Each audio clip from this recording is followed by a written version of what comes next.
Jumpa lagi dengan Mr. Bingung. Ini kita bahas tentang xride di switch kanan oblak.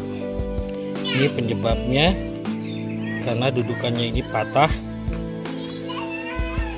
Nah, yang kedudukannya ini seharusnya buat mengunci lubang di sini ya.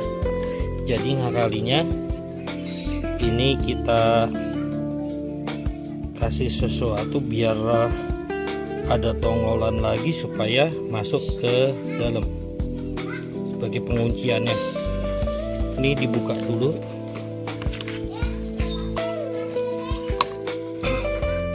Kabel gas.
Ini dorong ke sana supaya mempermudah masuk aja, karena udah dikasih baut ininya.